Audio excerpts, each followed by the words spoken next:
I'd been on the road for 10 days straight. Red-eye flights, layovers, conference rooms with recycled air and cold coffee. And now, I was finally heading home. All I wanted was silence, a view of the clouds, and the comfort of my favorite seat. Asterisk, asterisk, 14A, asterisk, asterisk, the window. There's something about sitting by the window that makes the flight feel less claustrophobic. You can lean into the wall, put your headphones in, and let the sky swallow your stress whole. I paid extra for that seat, chose it specifically when I booked the flight 2 months ago. It was my small reward for surviving back-to-back client meetings and a keynote presentation that nearly gave me an ulcer. I boarded early, tossed my bag overhead, slid into my seat, cold leather against tired bones, noise-canceling earbuds in, a low exhale of relief, and then, asterisk, it began, asterisk.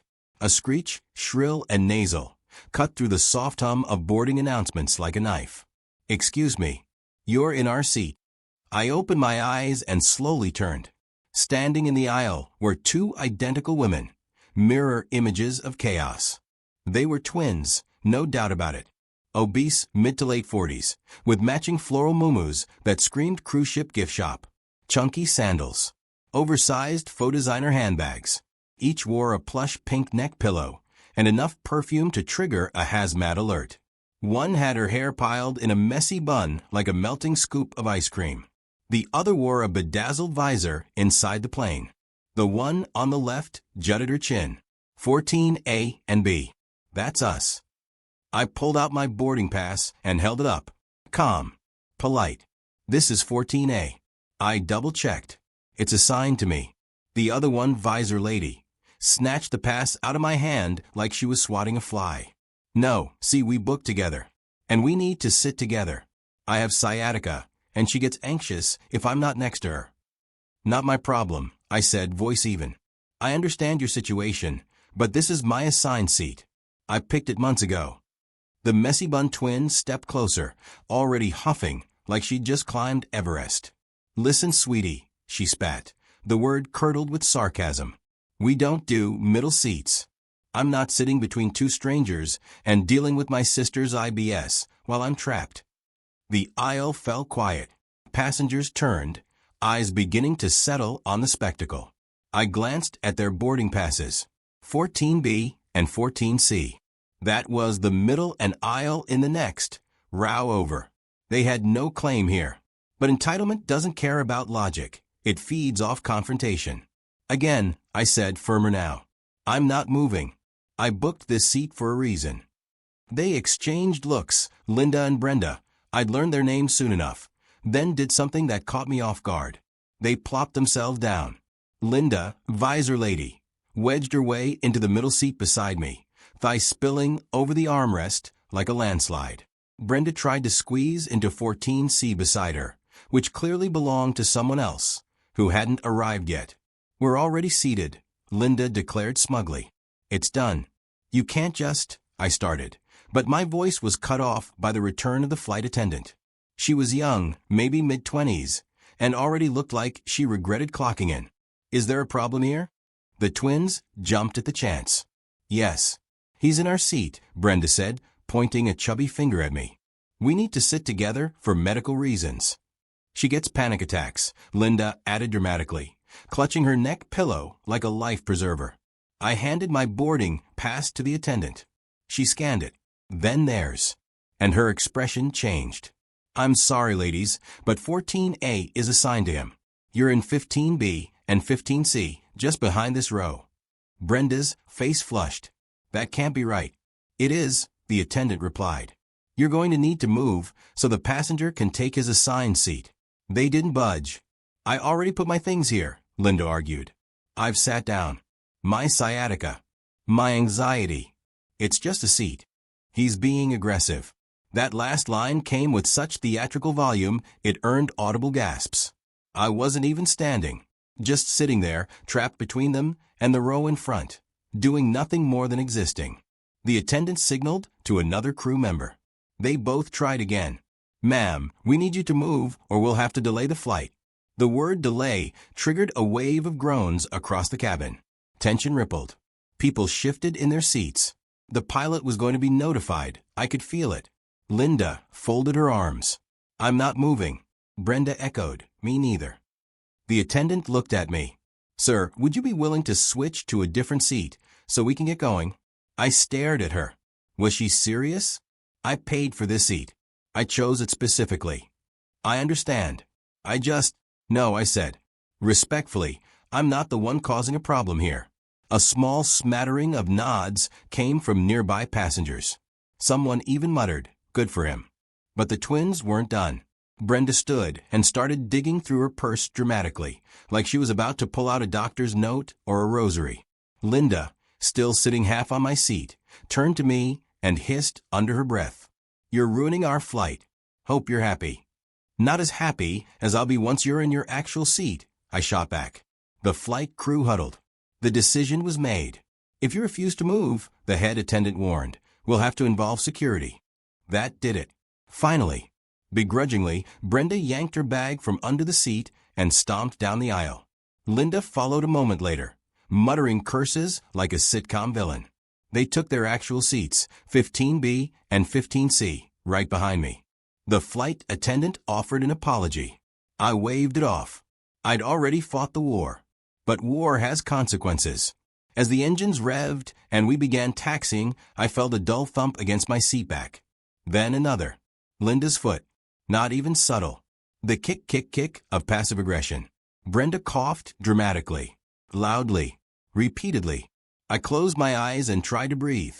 The plane lifted off the tarmac, into the sky, into the clouds, into the silence I'd craved. But I could feel it. The air behind me buzzed like static. The Karen sisters weren't finished. They'd lost the first battle, but they weren't letting go that easily. And I was just getting started. The moment the seatbelt light blinked off, the real turbulence began. Only it wasn't coming from the sky. It started with subtle sabotage. A low hum of frustration behind me. A sigh exaggerated to the point of performance. Then came the kicking. At first, spaced out, gentle nudges to the back of my seat. I tried to brush it off. Maybe an accident. Maybe turbulence. But then it became rhythmic. Deliberate. An unrelenting pattern of jabs to my lower back. Courtesy of Linda's sandal-covered feet. I turned slightly, just enough to glance over my shoulder. She was looking out the window with a smug, vacant expression. Her arms were crossed. Her foot mid-swing. The moment our eyes met, she smiled like she'd won. I leaned back forward, took a breath, and reached for my headphones. Classical music. Anything to stay calm. Then came the tray. Brenda's tray table dropped with a thunderous slam, followed by the unmistakable sound of a plastic cup being slammed down. I didn't look. I didn't have to. I could practically feel the steam from her decaf burning the back of my neck. She leaned forward hard, her voice cutting through the cabin. "Some people are so selfish," she said, loud enough for at least 3 rows to hear. "Can't even make a simple accommodation for someone with a medical condition." Linda replied like she was delivering a line from a play. "It's not like we asked for much. Just a window seat. Just a little kindness." The flight attendant came by to take orders for drinks. When she reached my row, Brenda interrupted. "Actually, I need to file a formal complaint," she announced, lifting her arm like she was hailing a cab. "We're being harassed." The attendant blinked. "I saw what happened earlier. Everything's been handled." Brenda gasped. "Handled? We're being retaliated against." He keeps turning around, making faces. And she, gesturing to Linda, has a chronic illness. She's sensitive to vibrations. I stared ahead, silently begging the universe to crash the plane into the ocean just to end the circus. The attendant nodded politely and continued down the aisle. An hour passed. Then another. The kicking didn't stop. They took turns dropping things. Linda's phone, Brenda's water bottle, Linda's purse accidentally, tumbling into the aisle and rolling beneath my seat. Each time required some dramatic retrieval effort, followed by huffs and muttered insults. At one point, Brenda leaned forward and whispered in a fake sweet tone, "Are you enjoying the view, sweetheart? Hope it was worth ruining 2 lives over." That was it. I turned in my seat fully, locked eyes with them both. "Ladies," I said, calmly but with enough weight to freeze the space around us. You've been messing with the wrong guy. Linda blinked, caught off guard by my tone. Brenda recoiled slightly, unsure how to interpret the sudden steel in my voice. I didn't shout. I didn't threaten. I smiled. And then I pulled out my phone. I opened the camera, flipped it to selfie mode, started recording. This is me, I said to the lens. 33 years old. Exhausted. Just got off a 10-day trip. All I wanted was a window seat, the one I paid for, selected, and confirmed. But instead I got this. I tilted the camera, just enough to capture their feet, nudging my seat, and Brenda loudly whispering something obscene. I stopped recording, titled the file Karen Flight from Hell, and uploaded it to TikTok. I kept it short, snappy, under a minute. Then I opened Twitter. Just got bullied by 2 Karens who tried to take my window seat. Now they're kicking my chair and crying to the staff. Window seat gang, rise up. Hashtag plane drama, hashtag Karen twins. I posted it, tagged the airline, added a screenshot from my boarding pass app, and hit send. I figured nothing would come of it. Just a way to vent. Maybe make a few friends laugh. But 30 minutes later, as we cruised over the Midwest, I got a ping. Then another. Then dozens. The Wi-Fi was slow, but my phone started buzzing in bursts. 5,000 views. 12,000, 45,000, ***. I'd struck a nerve. I leaned back, suddenly calm. The twins behind me hadn't caught on yet. But the woman across the aisle leaned over. Are you the guy from TikTok? I nodded slowly. She smirked. Just saw your video. You've got half the plane on your side. I didn't say anything. I didn't have to. The dominoes had been set. A college-age guy behind her gave me a thumbs up. 2 rows up, a man with noise-canceling headphones took one off and said, "Good luck, man. They've been nightmare fuel since boarding." Another ping. A message from my buddy Dave, a travel YouTuber with a decent following. Bro, you're going viral. I'm boosting this. Brenda must have caught wind of the sudden shift. She tapped the shoulder of a teenager scrolling through his phone beside her. What are you watching? He turned the screen toward her. The blood drained from her face. That's me, she said. That's us. Linda leaned in. Her expression went from confusion to fury in 2 seconds flat. She shot forward in her seat and barked at me. Are you filming us without permission? I turned to face her, expression blank. Nope. Just filmed myself. Your antics were incidental. That's illegal, she shouted. A few passengers laughed. One of them clapped. Brenda tried to twist it. He's weaponizing social media. He's targeting us. Linda started jabbing the call button like it owed her money. The flight attendant returned, exasperated. He's harassing us again. Brenda yelled. We demand he deletes the video. The attendant asked me what was going on. I handed her my phone. She watched the clip, handed it back without a word. You're within your rights, she said. Linda's voice rose an octave. This is slander. Libel. Another passenger corrected her. You mean defamation. And it's not if it's true. The cabin chuckled. The twins were losing control. Their voices grew louder, angrier. They were unraveling. The flight attendant gave a final warning. If this continues, we'll notify ground security to meet the plane upon landing. That shut them up for a moment. But I could see the panic beginning to brew. The calculations behind their eyes. The realization that they weren't in control anymore. That their usual tactics, shame, intimidation, self-victimization, weren't landing. Instead, they were being watched. By the entire plane. By the internet. And by every phone that now hovered discreetly, capturing every outburst, every insult, every eye roll and tantrum. The woman across the aisle started filming openly. Others followed suit. Linda turned crimson. Brenda buried her face in her neck pillow. But the flight wasn't over yet. We still had an hour to go. An hour in the air with nowhere to hide and no power left to abuse. And by the time the wheels touched down, the story wouldn't just belong to them anymore. It would belong to everyone. The descent began with a mechanical hum, the cabin lights dimming as the captain announced our final approach. The atmosphere had shifted. No longer just stale, recycled air and mild tension. This was something denser. A cocktail of anticipation, silent judgment, and collective satisfaction. Everyone knew what was coming, but no one dared speak aloud. I glanced back only once. Linda was pale, fidgeting with her tray table in twitchy little bursts.